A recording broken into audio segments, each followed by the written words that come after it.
I mean, with trust, there's always two sides to it. There's Yeah. the one who gives the trust, the one who Mm, receives the trust. yeah. Full trust can't happen unless it is given.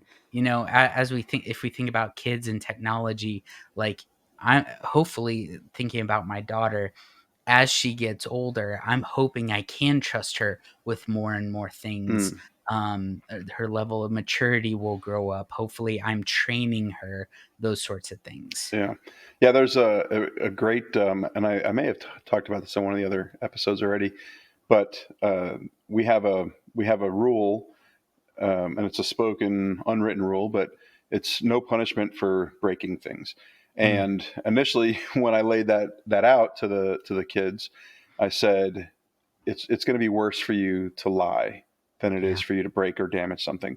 yeah, And I can always buy a new thing, fix the old thing, you do some of those types of things, and I just want you to come talk to me. I just want you to come tell me you yeah, broke something, you damaged something. If you hide it, you're going to make it worse, right. especially if it's something significant, and we find out later and we needed it or whatever. And so they initially, there was a healthy bit of skepticism. Is he really not going to freak out, or is mom not going to lose it if we come and show that we broke this dish or this toy or this Yeah, window or this blind or whatever? And so initially they had a healthy bit of skepticism, but they would bring the broken thing to us. Sometimes it was, 3 or 4 days later. It wasn't immediately as we, or as soon as we would like it to have been. But as they realized, hey, look, we broke it and we didn't really get in trouble. They were disappointed or upset or whatever, but it wasn't like we got in trouble. They fixed it like they said, like dad said he would, or mom said, she would take it to dad and see if he could fix it, or they got a new one, or they just said, oh, we don't need it. And so the no punishment for breaking things rule was met, but as they learned and saw they could trust that mm, word and trust that promise that we made, they began bringing things. Now we weren't trying to create a house of demolition. Look, let's just break it and see if dad can fix it. Now, right. maybe that'd be a different story. That's kind of intentional.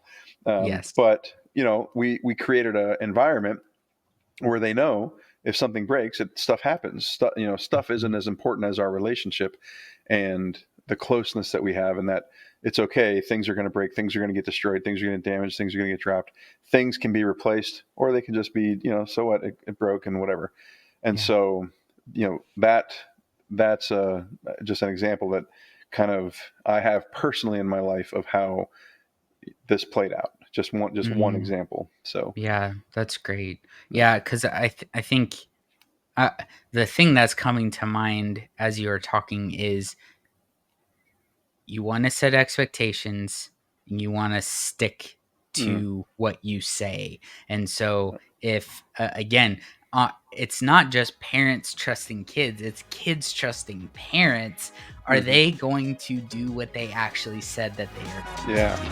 Just do something. Doing nothing is no longer an option.